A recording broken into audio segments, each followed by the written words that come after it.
9. Droši sūtīt savus jautājumus man uz Sems TV Twitterī par to, kas jums šodien jauns, aktuāls un varbūt kā es jums varu ātrā palīdzībā palīdzēt. Kā jau solīju, muzikālais pārsteigums – balāde impro-rokam no grupas Lividā. Lūdzu. 1, 2, 3, 4.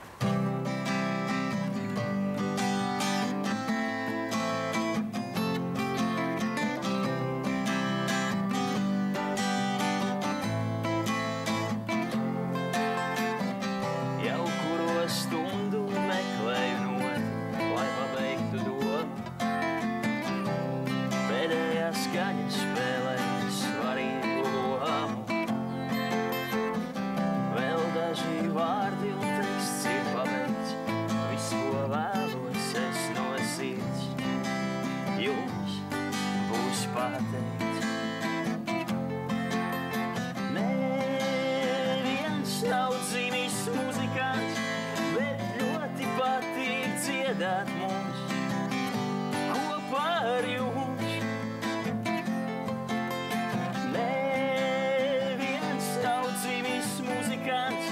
Bet ļoti patīk dziedāt mums kopā ar jums.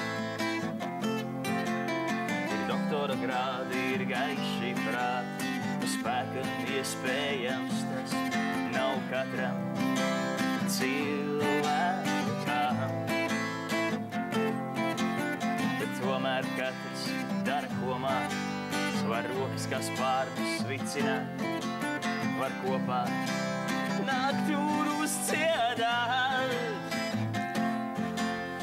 Neviens nav dzimis muzikants, bet ļoti patīk dziedāt mums kopā ar jums. Neviens nav dzimis muzikants, bet ļoti patīk dziedāt mums kopā ar jums.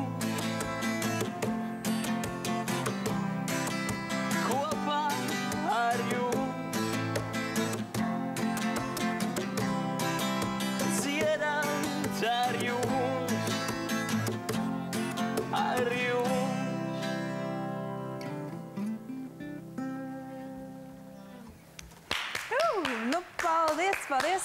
Lūdzu, nāciet tuvāk man te pie galda, kā ierasts, visi mākslinieki nodzied un pēc tam nāk runāties. Un man ļoti patīk grupa Lividā. Ja kāds tagad tikai ieslēdz zemu, tad man ļoti patīk dziesmas piedziedājums. Neviens nav dzimis muzikants, bet man patīk dziedāt kopā ar jums. Nu, par to tieši arī ir impro-roka tēma, kad visi jaunie mūziķi cenšas sevi, teiksim, parādīt. Un viņi visiem ļoti patīk to darīt, teiksim. Tāpēc arī mēs to mēģinājām tā iedzināties visā tajā. Jā, nekas nenāk viegli, vai ne? Viss nāk tikai ar to smago darbu. Vai ar jums pašiem arī tā bija? Tieši tā. Ir joprojām. Mēs arī esam joprojām jauni un joprojām daudz ko mācāmies. Katru dienu, arī šodien. Būt māksliniekam, man liekas, visu dzīvi jāmācās, ne? Pareizi, jā. Tieši tā. Visu laiku kaut ko mācies no jauna. Šodien man tā stāstīja, ka jūs man varēsiet pastāstīt kaut ko jaunu par impro-roku. Un kas tur notiek viņiem? Lielais fināls ir pienācis. Jā, impro-roks tas ir jauno mūziķu konkurss, kas jau notiek 3. gadu pēc kārtas. Un šo trešdienu jau būs 5. trešdiena, un tas ir lielais fināls, kurā tiksies... 5. trešdiena, tas nozīmē lielais fināls. Es dzirdu tādas grupas. Kas tad būs? Labākā žūrija būs tādas grupas kā Arkādija, The Highway no Jelgavas un vēl 3 grupiņas būs.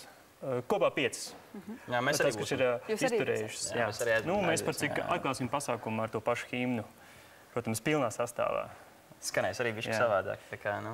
Un varu arī pačukstēt, ka žūrijā būs ļoti svarīgi cilvēki, tādi kā Mikreka galvenais cilvēks Guntars Račs un dziedātāja Jāne Čakste, Fēliks Ķiģelis. Un tā kā būs diezgan bargi.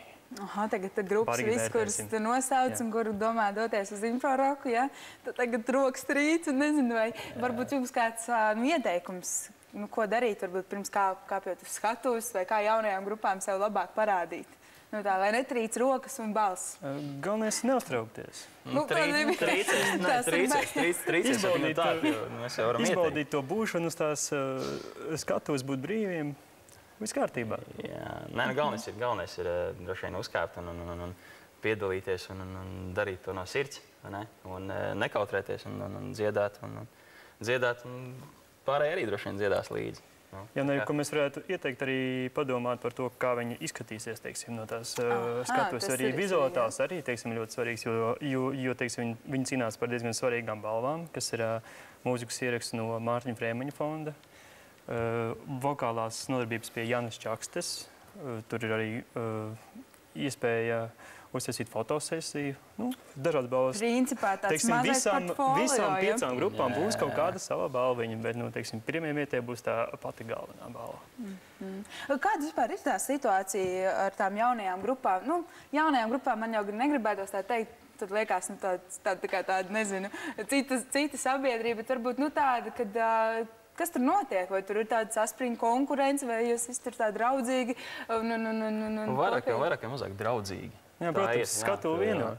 Jā, un visi, kurus tu pirmo reizi redzi, tie, kas tev, visi tās arī jaunās grupas, visi kāpjas skatuves, un visi tev draugi, tāpat kā savējie. Tāda maza mīļa, laimīga ģimenīte. Konkurence varētu būt vairāk no žūrijas puses, jo viņi ir tie, kas vērtē. Un, teiksim, viņi skatīsies, cik labi dziedi, kā tu spēlē, kā tu izskaties, sāksim, principā, arī ar to pašu galveno. Jā. Un tad, attiecīgi, šī konkursā ir tas, kad žūrija nolēma tas, kurš, teiksim, uzvarēs.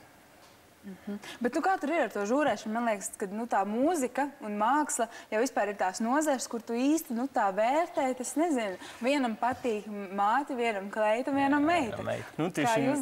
Tieši tāpēc arī šī pasākuma žūrijā ir aicināti tādi cilvēki, kas jau sevi Latvijā, teiksim, pierādījuši. Iepriekšējās trešdienās bija tādi cilvēki kā Juris Kaukuls, jā, Vječslavs Mitrohins, Guntis Sveits, jā, visi tādi, kas jau sevi, teiksim, ir kaut kur pierādījuši muzikālā ziņā un, teiksim, viņos varētu, tā teikt, ieklausīties. Nevis varētu, bet arī vajadzētu. Tas ir svarīgi, tiešām. Hei, Ketija, man šodien es esmu tā kā viena, neesmu ar saviem kolēģiem, tad es jautājums, lai man sūta. Un tad ir jautājums, vai vari lūdzu atkārtot šo grupu, kas tikko uzstājās, un kā jūs īsti sauc, un vēlreiz tā kā baigi iepatikās. Tā raksta Anta, Citrona rūgtais. Čau, Anta. Grupa Livido šodien pagaidām vēl pie manas studijā, un man ir viens jautājums arī priekš jums. Jo es jau kā, varētu teikt, blondo matu īpašniece, man diezgan grūti atbildēt uz Ancīte 1000 jautājumu ātrā palīdzība. Man tieši noderēs. Cik ir 189,56 plus mīnus 0,2 relatīvā kļūda? Puiši? Jā, šis labs, es domāju, ka tur kaut kas uz do notaiziet. Kā muzikāli varētu atrisināt šo te uzdevumu? Varbūt mēs tādu padomu varam dot. Man liekas, tur jau dziesma sanāk. Jā, varētu sarakstīt dziesmu par matemātiku. Tur varētu atbildēt, ziniet kā? Tur varētu atbildēt tādu, neviens par matemātiķi nav piedzimis, man patīk rēķināt. Tas varētu būt tāds viens no ieteikumiem, kā varbūt uzsākt šo te uzdevumu. Galvenais ir sev noskaņot, vai ne? Varbūt arī jums kāds nobeigumā tāds, pozitīvs visiem ieteikums šajā, kad sākās drūmais laiks. Celties katru rītu ar smaidu. Un šo trešdienu atnākt uz labvēlīgo tipu, kur ierulēs konkursu improroka fināls. Sarunāts puši. Paldies jums, ka jūs šodien atnācāt. Lai jums izdodās trešdien viss. Un lai labi skan.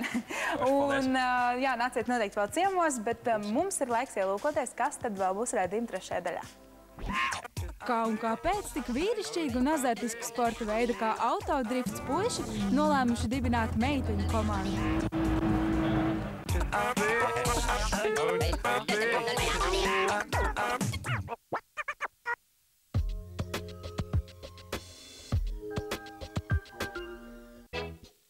Tas ir Aleksis. Viņš zina, viņam ir tikai